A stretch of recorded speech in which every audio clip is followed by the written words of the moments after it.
श्री गणेशाय नमः।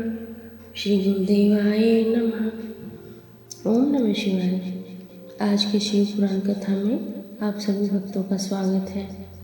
आज की कथा में श्री रुद्र संहिता तृतीय खंड 36वां अध्याय, सप्त ऋषियों का शिव के पास आगमन। ब्रह्मा जी बोले, हे मुनि श्रेष्ठ नारद, शैलराज हिमालय और मैना से विदा लेकर सप्तऋषि भगवान शिव के निवास स्थल कैलाश पर्वत पर पहुँचे।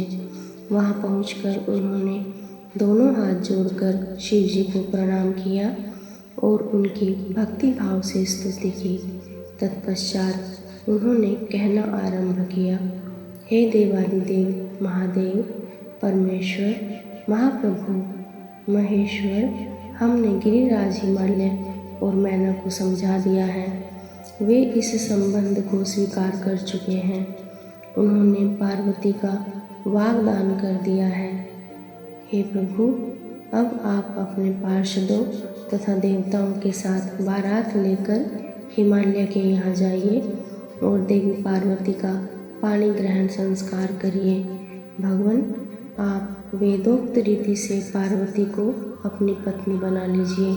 सप्तऋषियों का यह वचन सुनकर त्रिलोकीनाथ भगवान शिव बहुत प्रसन्न हुए और बोले, हे ऋषिगण, मैं विवाह के रीति रिवाजों के संबंध में कुछ नहीं जानता। आप लोगों ने पूर्व में विवाह की जो रीति देखी हो अथवा इस विषय में आप जो कुछ जानते हो, कृपया मुझे बताएं। भगवान शिव के इस शुभ वचन को सुनकर सप्तऋषि बोले, भगवान, आप सर्वप्रथम श्री हरि विष्णु एवं सृष्टिकर्ता ब्रह्मा जी को उनके पुत्रों एवं पार्षदों सहित यहाँ बुला लीजिए।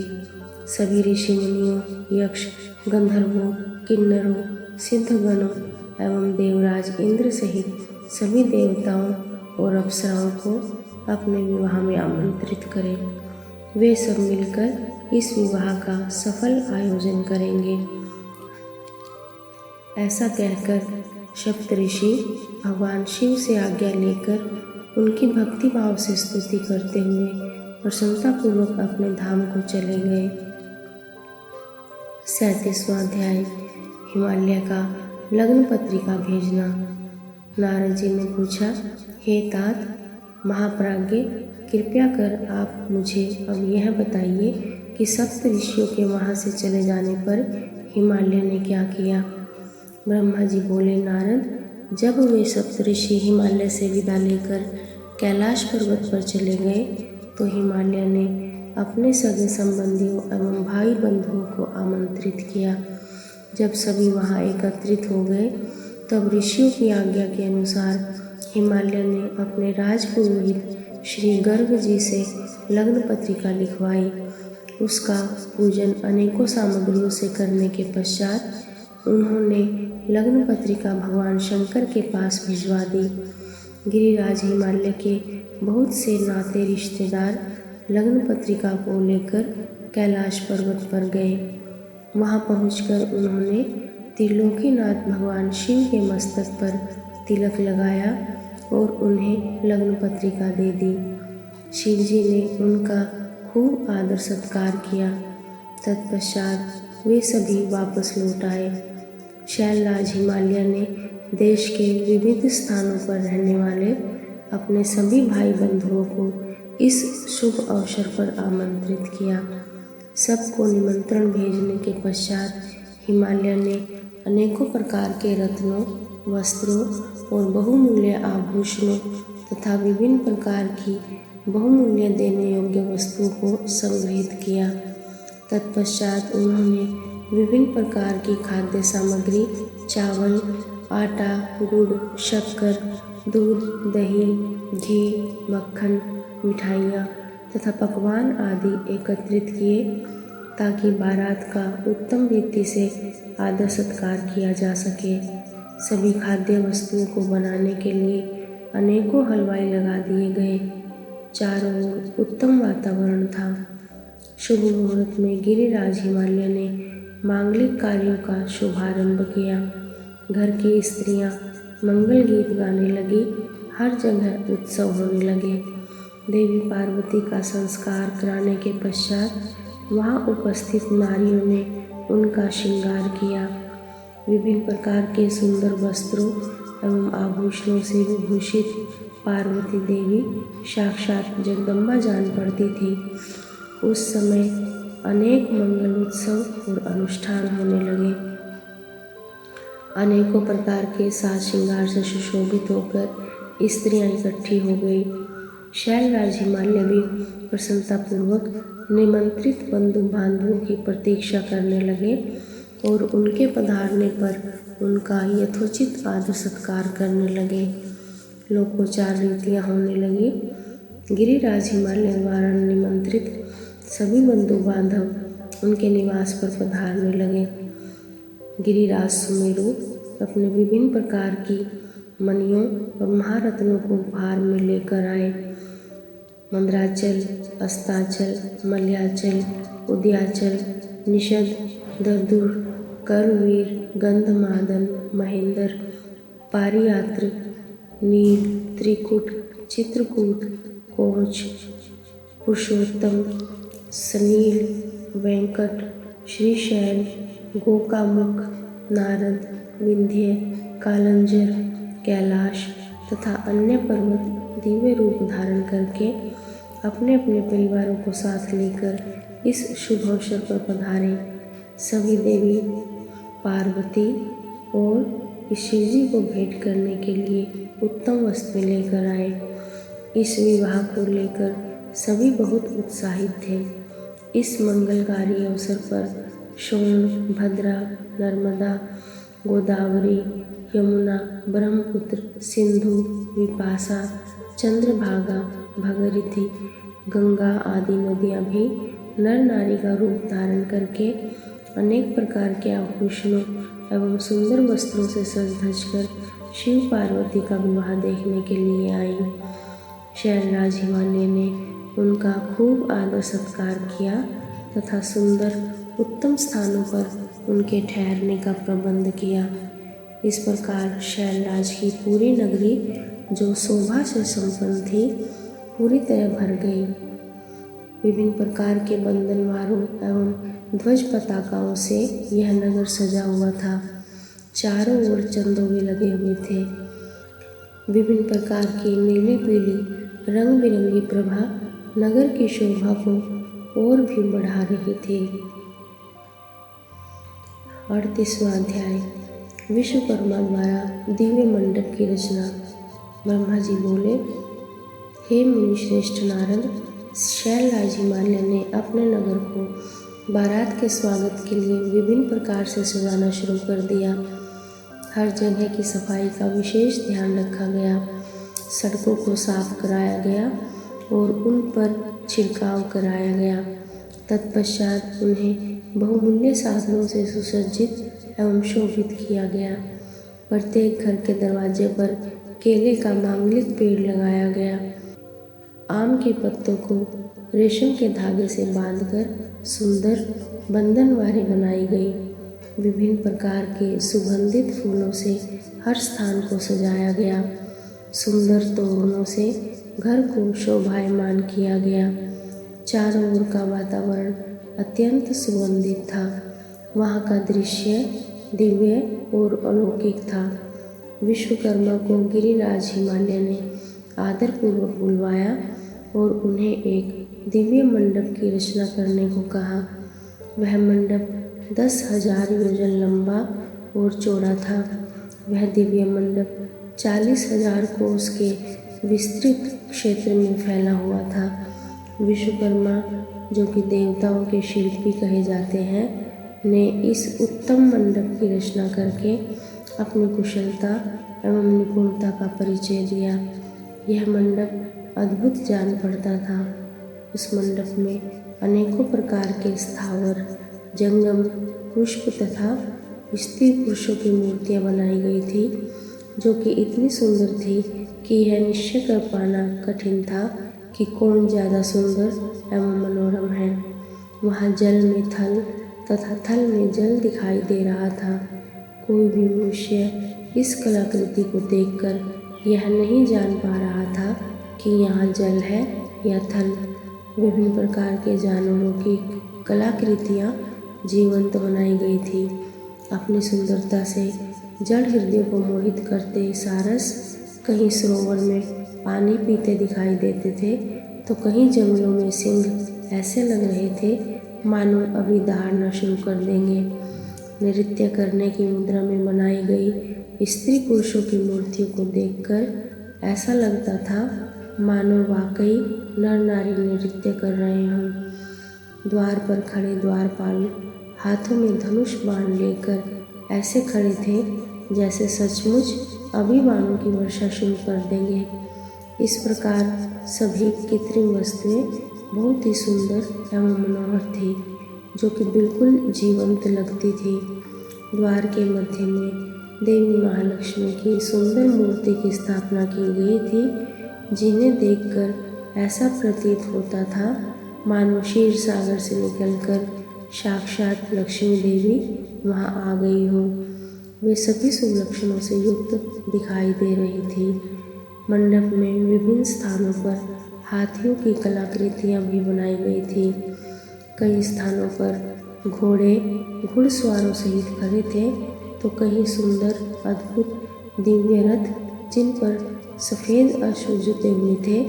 मंडप के मुख्य द्वार पर नंदीश्वर, जो कि शिव जी की सवारी हैं, की मूर्ति बनाई गई थी, जो कि स्फटिक मणि के समान चमक रही थी। उसके ऊपर दिव्य पुष्प के विमान की रचना की गई थी, जिसे पल्लवों और सफ़ेद चावलों से सजाया गया था। विश्वकर्मा द्वारा समस्त देवताओं की भी प्रतिमूर्ति की रचना की गई थी, जो कि हूबहू वास्तविक देवताओं से मिलती थी। क्षीर सागर में निवास करने वाले श्री हरि विष्णु एवं उनके वाहन गरुड़ की रचना भी उस मंडप में की गई थी, जिसका स्वरूप साक्षात विष्णु जैसा ही था। इस प्रकार विश्वकर्मा द्वारा जगत के सृष्टिकर्ता ब्रह्मा जी की प्रतिमा भी उनके पुत्रों और वेदों सहित बनाई गई थी। साथ ही वह प्रतिमा वैदिक सूक्तों का पाठ करती हुई दिखाई देती थी। स्वर्ग के राजा देवेंद्र अर्थात इंद्र एवं उनका वाहन ऐरावत हाथी की मूर्ति भी जीवंत थी। इस प्रकार विश्वकर्मा द्वारा बनाई गई सभी कलाकृतियाँ कला का अद्भुत नमूना थी, जो कि दिव्य एवं मनोरम थी, जिन्हें देखकर यह जान पाना अत्यंत मुश्किल ही नहीं नामुमकिन था कि वे असली हैं या फिर नकली। देवताओं के शिल्पी विश्वकर्मा द्वारा रचित यह दिव्य मंडप आश्चर्य से युक्त एवं सभी को मोहित कर लेने वाला था। तत्पश्चात शैलराज हिमालय की आज्ञा के अनुसार विश्वकर्मा ने देवताओं के रहने के लिए कृत्रिम लोकों का निर्माण किया, जो कि अद्भुत थे। साथ ही उनके बैठने के लिए दिव्य सिंहासनों की भी रचना की गई। ब्रह्मा जी के रहने के लिए विश्वकर्मा ने सत्यलोक की रचना की, जो दीप्ति से प्रकाशित हो रहा था। तत्पश्चात श्री हरि विष्णु के लिए वैकुंठ का निर्माण किया गया। देवराज इंद्र के लिए समस्त ऐश्वर्यों से संपन्न दिव्य सर्वलोक की रचना की गई। अन्य देवताओं के लिए भी उन्होंने सुंदर एवं अद्भुत भवनों की रचना की। देवताओं के शिल्पी विश्वकर्मा ने पलक झपकते ही इस अद्भुत कार्य को मूर्त रूप दे दिया। सभी देवताओं के रहने हेतु उनके दिव्य लोकों जैसे कृत्रिम लोकों का निर्माण करने के पश्चात विश्वकर्मा ने भक्त वत्सल भगवान शिव के ठहरने हेतु एक सुंदर मनोरम एवं अद्भुत घर का निर्माण किया। यह भवन भगवान शिव के कैलाश स्थित धाम के अनुरूप ही था। यहाँ शिव चिन्ह शोभा पाता था। यह परम उज्ज्वल दिव्य प्रभापुंज से सुभाषित उत्तम और अद्भुत था। इस भवन की सभी ने बहुत प्रशंसा की, यहाँ तक कि स्वयं भगवान शिव भी उसे देखकर आश्चर्यचकित हो गए और विश्वकर्मा की इन रचनाओं को उन्होंने बहुत सराहा। विश्वकर्मा की यह रचना अद्भुत थी। इस प्रकार जब सुंदर एवं दिव्य मनोरम मंडप की रचना हो गई और सभी देवताओं के ठहरने के लिए यथा योग्य लोगों का भी निर्माण कर दिया गया, तो शैलराज हिमालय ने विश्वकर्मा को बहुत बहुत धन्यवाद दिया।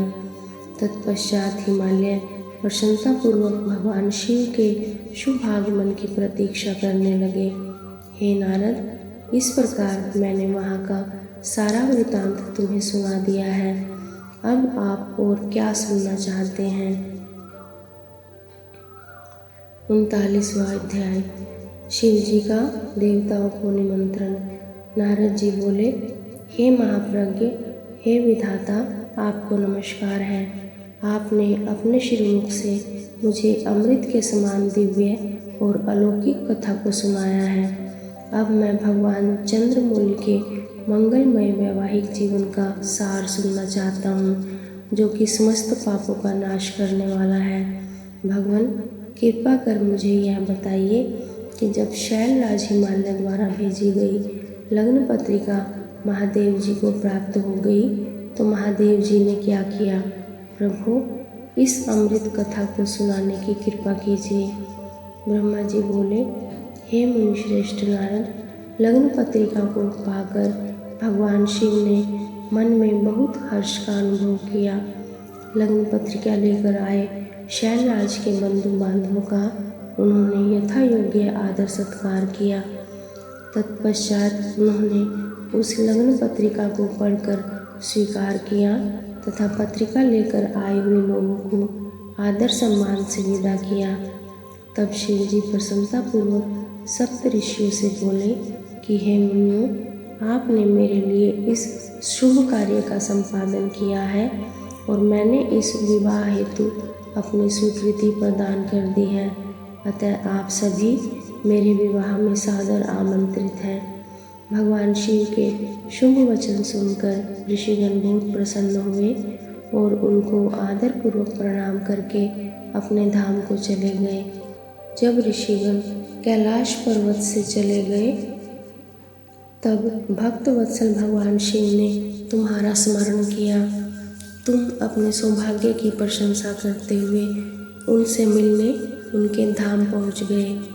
शिव जी के श्री चरणों में तुमने मस्तक झुकाकर प्रणाम किया और वहां हाथ जोड़कर खड़े हो गए।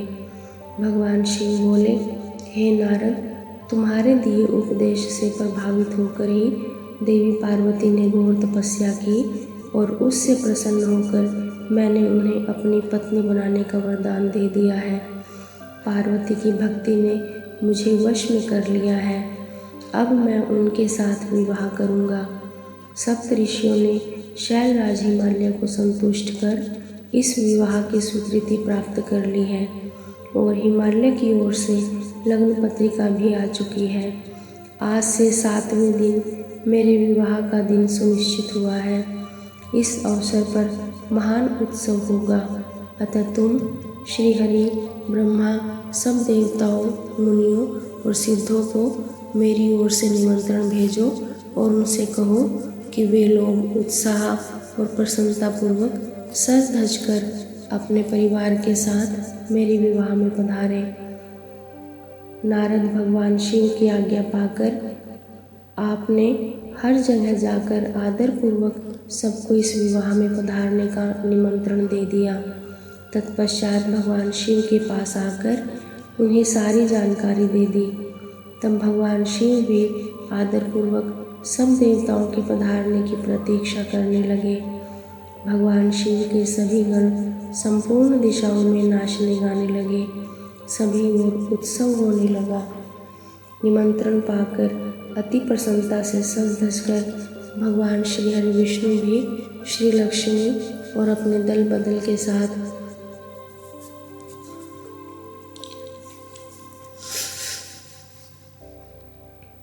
भगवान श्री हरि विष्णु भी श्री लक्ष्मी और अपने दल बल को साथ लेकर कैलाश पर्वत पर जा पहुँचे। वहाँ पधार कर उन्होंने भक्ति भाव से भगवान शिव को प्रणाम किया और प्रभु की आज्ञा लेकर अपना स्थान ग्रहण किया।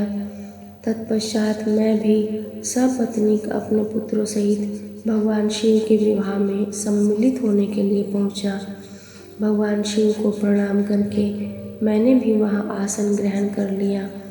इसी प्रकार सब देवता, देवराज इंद्र आदि भी अपने अपने गणों एवं परिवारों के साथ सुंदर वस्त्रों और बहुमूल्य आभूषणों से शोभायमान होकर वहां पहुंच गए।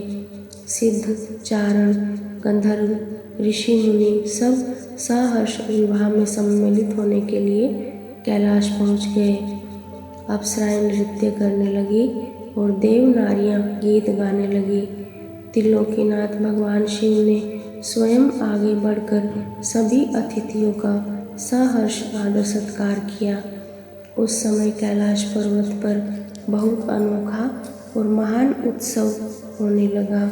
सभी देवगण हर कार्य को कुशलता के साथ संपन्न कर रहे थे, मानो उनका अपना ही कार्य हो। प्रसन्नतापूर्वक सातों मातृकाएं शिव जी को आभूषण पहनाने लगी। लोकोचार रीतियाँ करके भगवान शिव की आज्ञा से श्री विष्णु आदि सभी देवता वर यात्रा अर्थात बारात ले जाने की तैयारी करने लगे। सातों माताओं ने भगवान शिव का श्रृंगार किया। उनके मस्तक पर तीसरा नेत्र मुकुट बन गया।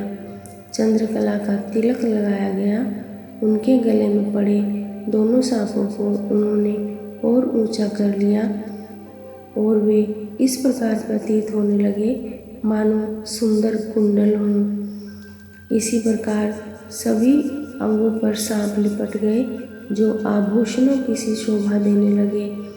सारे अंगों पर चिता की भस्म रमा दी गई। वह चंदन के समान चमक उठी।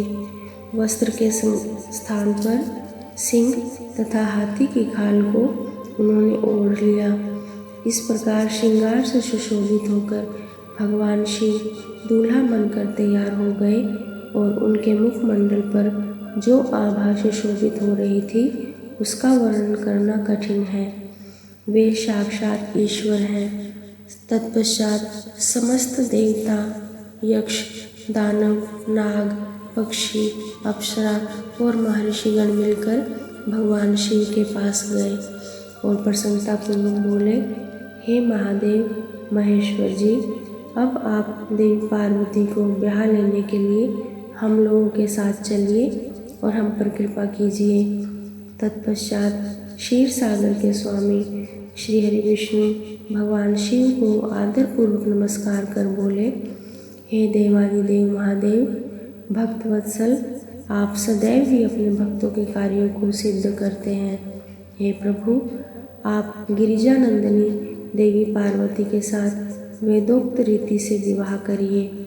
आपके द्वारा उपयोग में लाई जाने वाली विवाह रीति ही जगत में विवाह रीति के रूप में विख्यात होगी।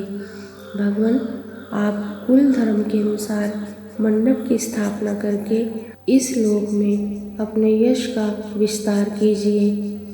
भगवान विष्णु के ऐसा कहने पर महादेव जी ने विधि पूर्वक सब कार्य करने के लिए मुझ ब्रह्मा से कहा। मैंने श्रेष्ठ मुनियों कश्यप, अत्रि, वशिष्ठ, गौतम, भागुरी, गुरु, कणव, बृहस्पति, शक्ति, जमदग्नि, पराशर, मार्कंडेय, अगस्त्य, च्यवन, गर्ग, शिलापाक, अरुणपाल, अकृतश्रम, शिलाद, दधीचि, उपमन्यु, भारद्वाज, अकृतवर्ण, पिपलाद, कुशिक, कोत्स तथा शिष्यों सहित व्यास आदि उपस्थित ऋषियों को बुलाकर भगवान शिव की प्रेरणा से विधि पूर्वक आभ्युदिक कर्म कराए। सब ने मिलकर भगवान शंकर की रक्षा विधान करके ऋग्वेद यजुर्वेद द्वारा स्वस्ति वाचन किया। फिर सभी ऋषियों ने सहर्ष मंगल कार्य संपन्न कराए। तत्पश्चात ग्रहों एवं विघ्नों की शांति हेतु पूजन कराया। इन सब वैदिक और अलौकिक कर्मों को विधि पूर्वक संपन्न हुआ देखकर भगवान शिव बहुत प्रसन्न हुए। तब भगवान शिव हर्षपूर्वक देवताओं और ब्राह्मणों को साथ लेकर अपने निवास स्थान कैलाश पर्वत से बाहर आए। उस समय शिव जी ने सब देवताओं और ब्राह्मण को आदर पूर्वक हाथ जोड़कर नमस्कार किया। चारों ओर गाजे बाजे बजने लगे। सभी मंत्र मुग्ध होकर नृत्य करने लगे। वहाँ बहुत बड़ा उत्सव होने लगा। ओम नमः शिवाय। आज की कथा में इतना ही। शेष कथा अगले भाग में। श्री शिवार्पणमस्तु।